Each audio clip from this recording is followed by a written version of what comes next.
हमने प्रार्थना पूर्वक कहा, विप्रवर, हम सब ने बड़ा अनुचित कार्य किया है, फिर भी आप हमारे अपराध को क्षमा कर देने योग्य हैं। मुने, आप धर्मज्ञ हैं। ब्राह्मण सब प्राणियों के प्रति मित्र भाव रखने वाला बताया गया है। मनीषी महात्माओं का यह वचन सत्य हो। साधु पुरुष शरणागतों की रक्षा करते हैं। हम सब आपकी शरण में आए हैं, अतः कृपा पूर्वक हमें क्षमा कर दें। सूर्य और चंद्रमा के समान तेजस्वी वे धर्मात्मा ब्राह्मण सदा कल्याणमय कर्म करने वाले थे।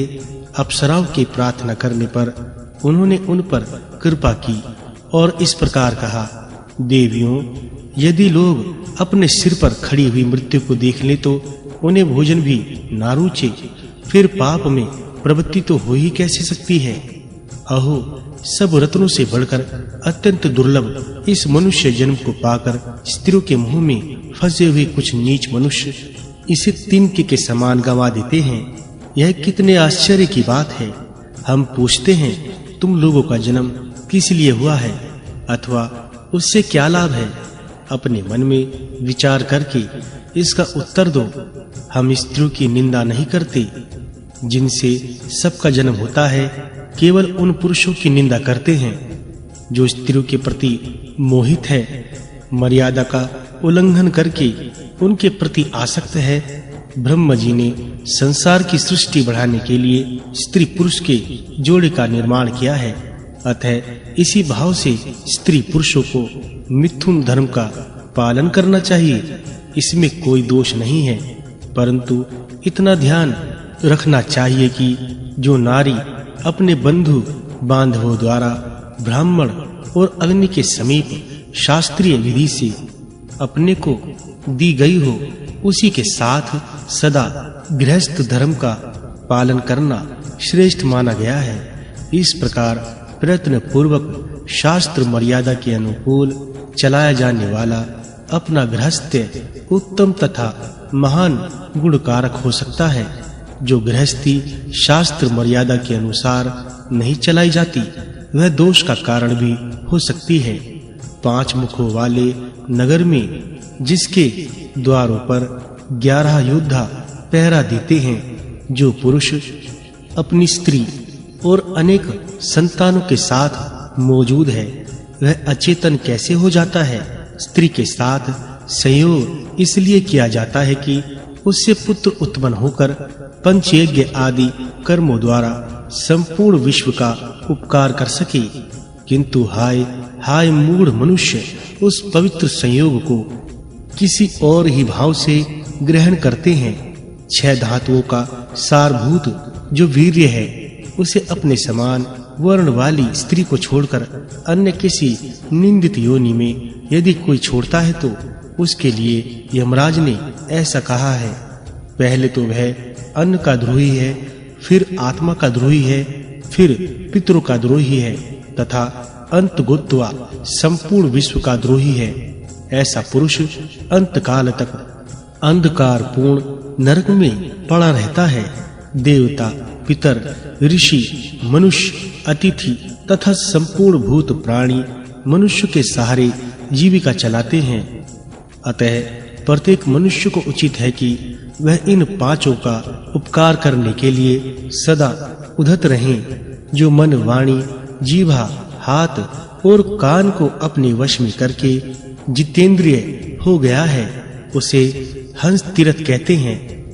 उससे भिन्न जो अजितेंद्रिय पुरुष हैं, वे सब काक तीर्थ हैं। जो तमोगुणी मनुष्य काकवत आचरण करने वाले मनुष्यों में काक तीर्थ में हंस बुद्धि से रमण करते हैं, उनसे देवताओं का क्या प्रयोजन है? यह ध्यान देकर सोचने की बात है। इस प्रकार संसार का जो निर्माण हुआ, उसे हृदय के भीतर स्मरण रखने वाले पुरुष का मन त्रिलोकी का राज्य पाने के लिए भी कैसे पाप में प्रवृत्त हो सकता है? अप्सराओं अन्य मनुष्यों के कर्मों का जो यह शास्त्र द्वारा ज्ञात होने वाला परिणाम है, उसे मैंने यमलोक में प्रत्यक्ष देखा है। फिर मुझे कैसे मोह हो? तुम लोग वन में जल के भीतर विरह होकर रहोगी और उसमें स्नान के लिए आने वाले पुरुषों को पकड़ोगी। कुछ वर्षों तक इस जीवन में रह लेने के पश्चात जब कोई श्रेष्ठ पुरुष तुम्हें जल से बाहर स्थल पर खींच ले जाएगा, तब तुम पुनः अपना यह स्वरूप प्राप्त कर लोगी। मैंने पहले कभी हंसी में भी झूठ बात नहीं कही है।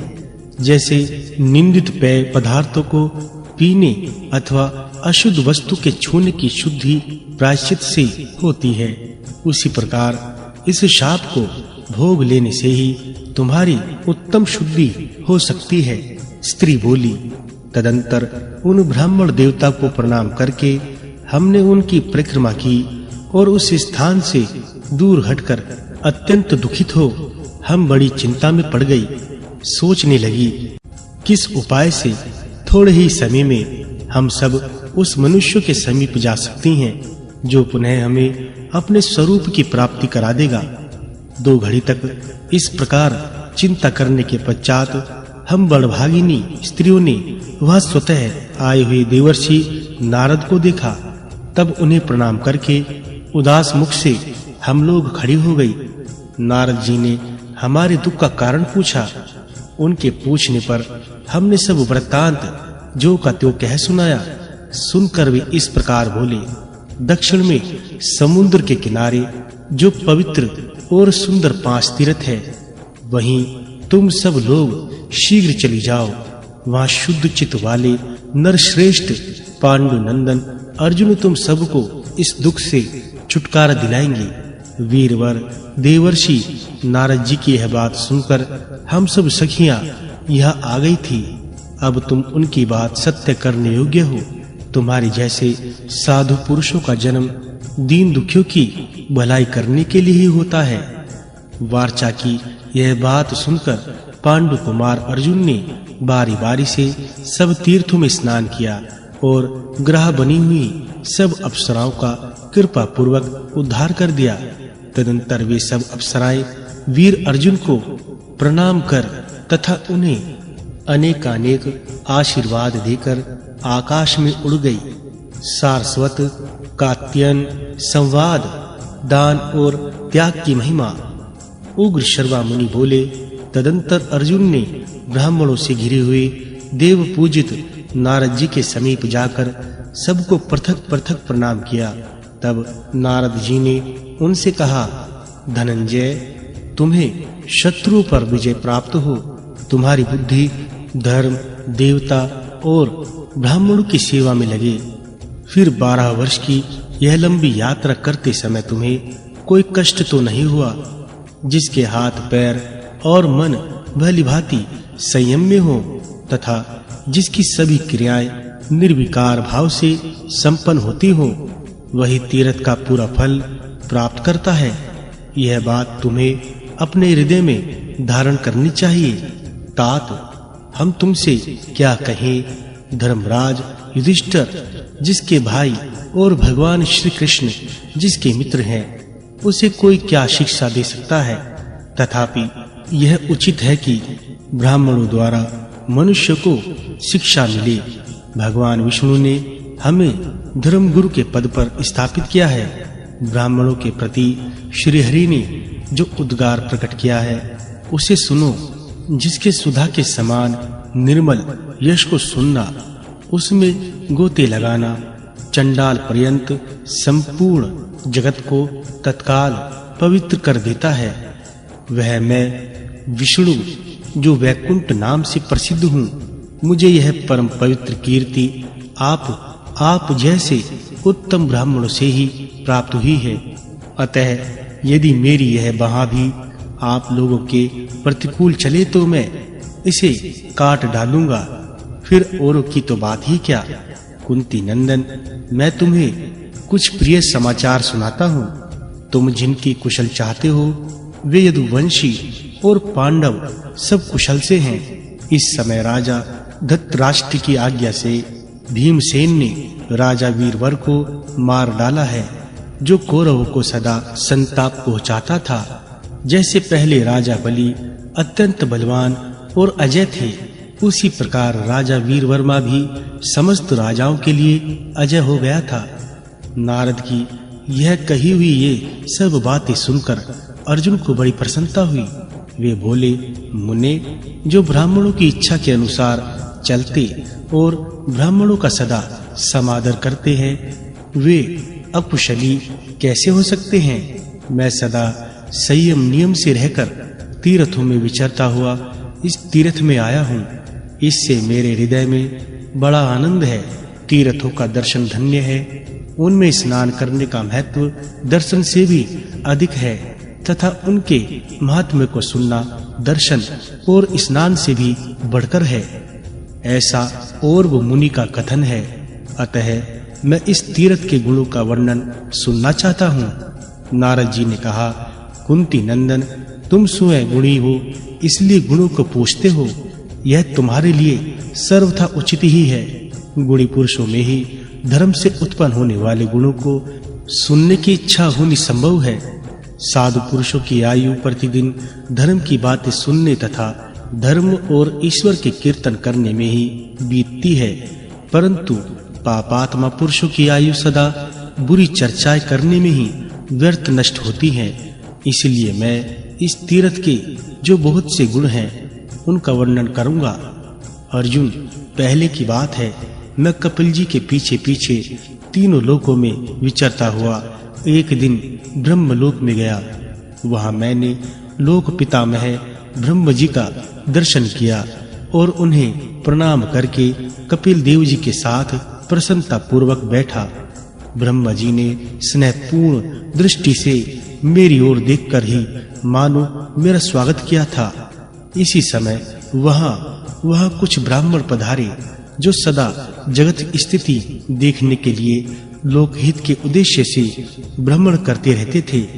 वे भी जब प्रणाम करके बैठ गए तब पितामह ने अपने अमृतमय दृष्टि से देखकर उन्हें आनंद मग्न करते हुए पूछा, ब्राह्मणों, तुमने कहां-कहां भ्रमण किया है? क्या-क्या देखा अथवा सुना है? यदि कहीं कोई अद्भुत बात हो तो बताओ। उनके इस प्रकार पूछने पर वे सुश्रवा नाम वाले ब्राह्मण ब्रह्म जी को मस्तक झुकाकर इस प्रकार बोले, भगवान, सर्वज्ञ प्रभु के सामने किसी बात का विज्ञापन करना वैसा ही है जैसे सूर्य के आगे दीपक दिखाना। फिर भी पुण्य के लिए आपने हमें कुछ कहने की आज्ञा दी है, इसलिए अवश्य कुछ निवेदन करना उचित है। कात्यायन नाम के एक मुनि थे जिन्होंने बहुत से धर्मों का श्रवण करके उनका सार तत्व जानने की इच्छा से एक अंगूठे के बल पर खड़े हो 100 वर्षों तक तपस्या की। तदंतर दिव्य आकाशवाणी हुई, कात्यायन, तुम परम पवित्र सरस्वती नदी के तट पर जाकर सारस्वत मुनि से पूछो। सारस्वत मुनि धर्म के तत्व को जानने वाले हैं, वे तुम्हें सारभूत धर्म का उपदेश करेंगे। यह सुनकर मुनिवर कात्यायन मुनि श्रेष्ठ सारस्वत के पास गए और भूमि पर मस्तक रखकर उन्हें प्रणाम करके अपने मन की शंका इस प्रकार पूछने लगे, महर्षि, कोई सत्य की प्रशंसा करते हैं, कुछ लोग तप और शोचाचार की महिमा गाते हैं, कोई सांख्य ज्ञान की सराहना करते हैं, कुछ अन्य लोग योग को महत्व देते हैं, कोई क्षमा को श्रेष्ठ बतलाते हैं, कोई इंद्रिय संयम और सरलता को तो कोई मौन को सर्वश्रेष्ठ कहते हैं, कोई शास्त्रों के स्वाध्याय की तो कोई सम्यक ज्ञान की प्रशंसा करते हैं, कोई वैराग्य को उत्तम बताते हैं, तो कुछ लोग अग्निष्ठोम आदि यज्ञ कर्मों को श्रेष्ठ मानते हैं और दूसरे लोग मिट्टी के ढेले पत्थर और स्वर्ण में संभाव रखते हुए आत्मज्ञान को ही सबसे उत्तम समझते हैं। कर्तव्य और अकर्तव्य के विषय में प्राय लोक की यह स्थिति है। अतः सबसे श्रेष्ठ क्या है, यह विचार करने वाले मनुष्य बहुधा मोह को ही प्राप्त होते हैं। मुने, आप सर्वज्ञ हैं। ऊपर बताए हुए कार्यों में जो सर्वोत्तम महात्मा पुरुषों के द्वारा भी अनुष्ठान करने योग्य तथा सब पुरुषार्थों का साधक हो, वह मुझे बताने की कृपा करे। सारस्वत बोले, ब्राह्मण, माता सरस्वती ने मुझे जो कुछ बतलाया है उसके अनुसार मैं सार तत्व का वर्णन करूंगा।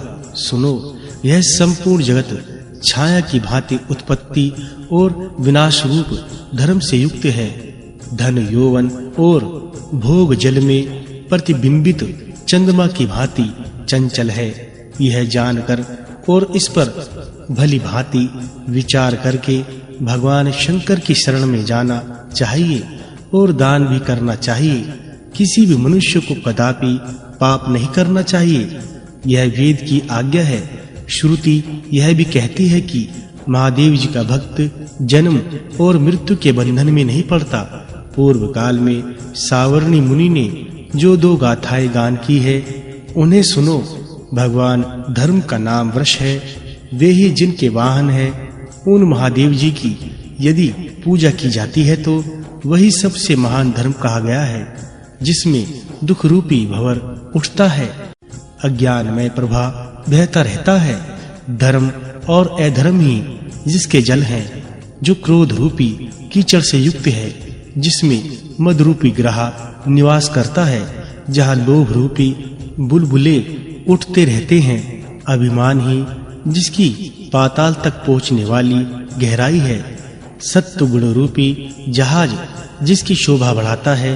ऐसे संसार समुद्र में डूबने वाले जीवों को केवल भगवान शंकर ही पार लगाते हैं। दान, सदाचार, व्रत, सत्य और प्रिय वचन, उत्तम कीर्ति, धर्म पालन तथा आयु पर्यंत दूसरों का उपकार, इन सार वस्तुओं का इस असार शरीर से उपार्जन करना चाहिए। राग हो तो धर्म में चिंता हो तो शास्त्र की, व्यसन हो तो दान का, ये सभी बातें उत्तम है। इन सब के साथ यदि विषयों के प्रति विराग्य हो जाए तो समझना चाहिए मैंने जन्म का फल पा लिया। इस भारतवर्ष में मनुष्य का शरीर जो सदा टिकने वाला नहीं है, पाकर जो अपना कल्याण नहीं कर लेता, उसने दीर्घ काल तक के लिए अपने आत्मा को धोखे में डाल दिया है। देवता और असुर सब के लिए मनुष्य योनि में जन्म लेने का सौभाग्य अत्यंत दुर्लभ है। उसे पाकर ऐसा प्रयत्न करना चाहिए जिससे नरक में ना जाना पड़े। यह मानव शरीर सर्व साधन का मूल है तथा सब पुरुषार्थ को सिद्ध करने वाला है। यदि तुम सदा लाभ उठाने के ही प्रयास में रहते हो तो इस मूल की यत्न पूर्वक रक्षा करो। महान पुण्य रूपी मूल्य देकर तुम्हारे द्वारा यह मानव शरीर रूपी नौका इसलिए खरीदी जाती है कि इसके द्वारा दुख रूपी समुद्र के पार पहुंचा जा सके। जब तक यह नौका छिन्न भिन्न नहीं हो जाती, तब तक ही तुम इसके द्वारा संसार समुद्र को पार कर लो। जो निरोग मानव शरीर रूपी दुर्लभ वस्तु को पाकर भी उसके द्वारा संसार सागर के पार नहीं हो जाता, वह नीच मनुष्य आत्महत्यारा है। इसे शरीर में रहकर यति जन परलोक के लिए तप करते हैं, यज्ञ करता, होम करते हैं और दाता पुरुष आदर पूर्वक दान देते हैं। कात्यायन ने पूछा, सारस्वत जी, दान और तपस्या में कौन दुष्कर है तथा कौन परलोक में महान फल देने वाला है, यह बतलाइए। सारस्वत ने कहा, मुने, इस पृथ्वी पर दान से बढ़कर अत्यंत दुष्कर कोई कार्य नहीं है। यह प्रत्यक्ष देखा जाता है, सभी लोग इसके साक्षी हैं।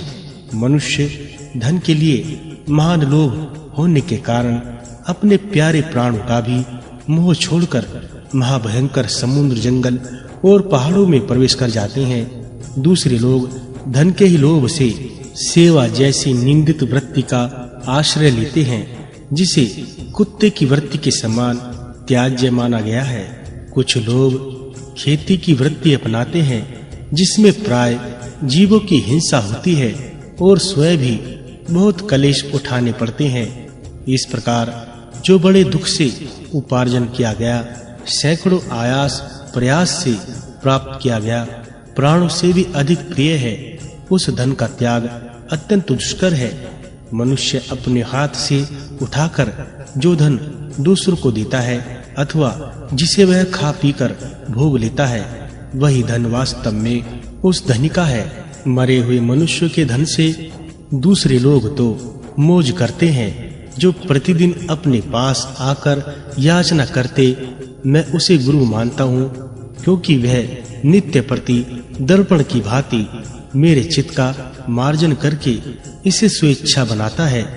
दिया जाने वाला धन घटता नहीं, अपितु सदा बढ़ता ही रहता है। ठीक उसी प्रकार जैसे कुएं से पानी उलीचने पर वह शुद्ध और अधिक जल वाला होता है, एक जन्म के सुख के लिए सहस्त्रों जन्मों के सुखों पर पानी नहीं फेरना चाहिए। बुद्धिमान पुरुष एक ही जन्म में इतना पुण्य संचय कर लेता है जो सहस्त्रों जन्मों के लिए पर्याप्त होता है। मूर्ख मनुष्य इस लोक में दरिद्र हो जाने की आशंका से अपने धन का दान नहीं करता, परंतु विद्वान पुरुष परलोक में दरिद्र ना होना पड़े इस शंका से यहाँ खुले हाथों धन बांटता है। जिनका आश्रय ही नाशवान है, वे मनुष्य धन रखकर क्या करेंगे? जिसके लिए वे धन चाहते हैं, वह शरीर सदा रहने वाला नहीं है। लोगों ने पहले से जो नास्तिक नहीं है इन दो अक्षरों का अभ्यास कर रखा है, उसकी जगह यह देही दो इन दो अक्षरों का प्रस्ताव विपरीत जान पड़ता है। याचक जन देही दीजिए कहकर याचना करते हैं, अपितु कृपण मनुष्य को यह समझाते हैं कि दान न करने वाले की यही मेरी जैसी अवस्था होती है। अतः आप भी ऐसे ही ना बने। याचक दाता का उपकार करने के लिए ही उसके सामने देही दीजिए कहकर याचना करता है, क्योंकि दाता तो ऊपर के लोकों में जाता है और दान लेने वाला नीचे के लोक में जाता है। जो दान नहीं करते वे दरिद्र, रोगी, मूर्ख तथा सदा दूसरों के सेवक होकर दुख के ही भागी होते हैं। जो धनवान होकर दान नहीं करता और दरिद्र होकर कष्ट सहन रूप तप से दूर भागता है, इन दोनों को गले में बड़ा भारी पत्थर बांधकर जल में छोड़ देना चाहिए। सैकड़ों मनुष्यों में कोई शूरवीर हो सकता है, सहस्त्रों में कोई पंडित भी मिल सकता है तथा लाखों में कोई वक्ता भी निकल सकता है, परंतु इनमें एक भी दाता हो सकता है या नहीं, इसमें संदेह है। गो, ब्राह्मण, वेद, सती, स्त्री, सत्यवादी पुरुष, लोभहीन तथा दानशील मनुष्य, इन सातों के द्वारा ही यह पृथ्वी धारण की जाती है। उसी नर देश के राजा शिवी ब्राह्मण के लिए अपने शरीर को देकर स्वर्गलोक में चले गए। विधय नरेश निमि ने अपना संपूर्ण राज्य, परशुराम जी ने सारी पृथ्वी तथा राजा गए ने नगरों सहित समूची पृथ्वी ब्राह्मणों को दान कर दी। एक समय जब बहुत दिनों तक मेघों ने वर्षा नहीं की, तब वशिष्ठ जी ने सब प्राणियों को उसी प्रकार जीवित रखा जैसे प्रजापति समस्त प्रजा के जीवन की रक्षा करते हैं। बुद्धिमानों में श्रेष्ठ पांचाल नरेश ब्रह्मदत्त ने श्रेष्ठ ब्राह्मणों को शंख निधि प्रदान करके स्वर्गलोक प्राप्त किया।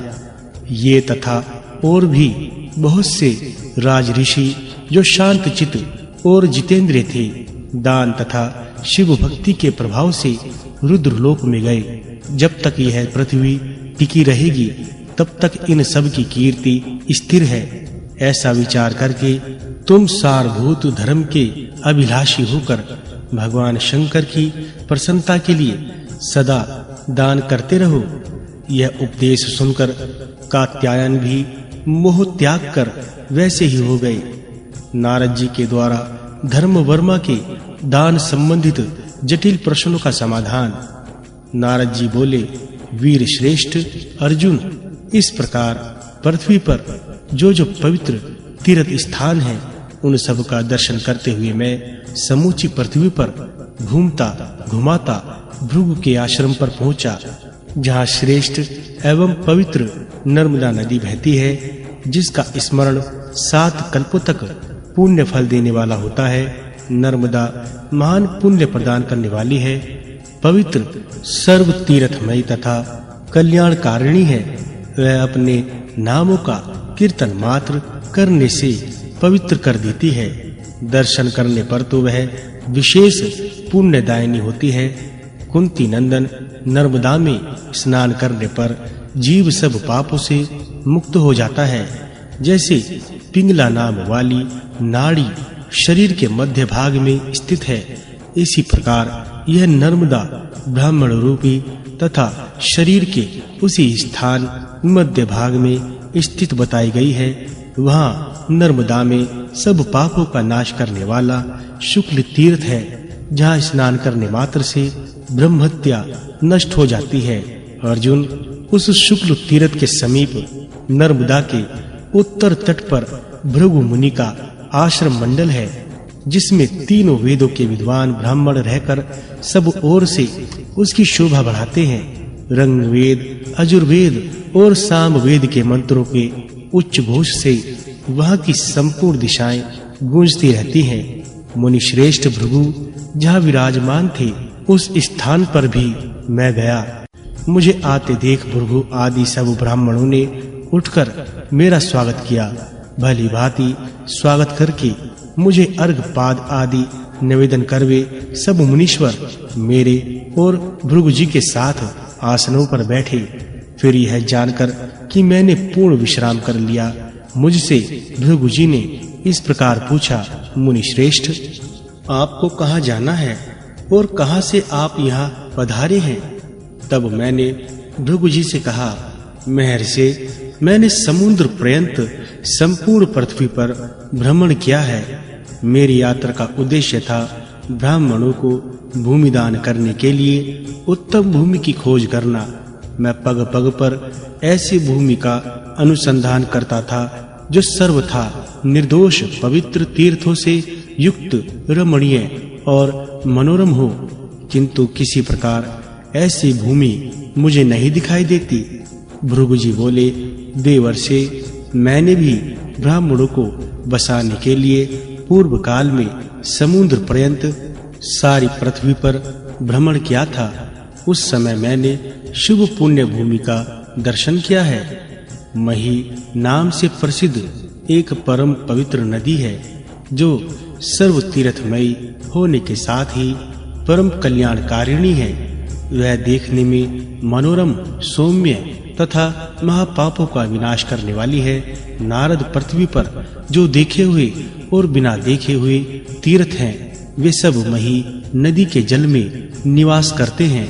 पुण्य सलीला मही नदी समुद्र में मिली हुई है। जहाँ मही और समुद्र का संयम हुआ है, वहाँ स्तंभ नामक तीर्थ है, जो तीनों लोकों में विख्यात है। वहाँ जो मनुष्य स्नान करते हैं, वे सब पापों से मुक्त हो जाने के कारण यमराज के समीप नहीं जाते। मैंने कहा, भृगु जी, आप और हम दोनों मही नदी के शोभायमान तट पर चलेंगे और साथ ही उस परम उत्तम स्थान का पूर्ण रूप से दर्शन करेंगे।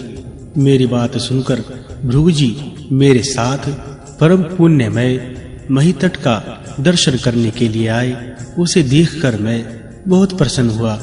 मेरे संपूर्ण शरीर में रोमांच हो आया और मैंने हर्ष गदगद वाणी में मुनि श्रेष्ठ भृगु जी से कहा, ब्राह्मण, आपके प्रसाद से मैं इस स्थान को बहुत उत्तम बनाऊंगा। अब आप अपने आश्रम पर पधारे, मैं आगे के कार्य पर विचार करूंगा। इस प्रकार भृगु जी को विदा करके मैं मही के तट पर विचार करने लगा कि यह स्थान मेरे अधीन कैसे होगा, क्योंकि भूमि सदा राजाओं के अधीन रही है। यदि मैं राजा धर्मवर्मा के पास जाकर इस भूमि के लिए याचना करता हूँ, तो वे मेरे मांगने पर मुझे अवश्य दे देंगे। परंतु मुनियों ने 3 प्रकार के द्रव्य बतलाए हैं, शुक्ल, शबल और कृष्ण।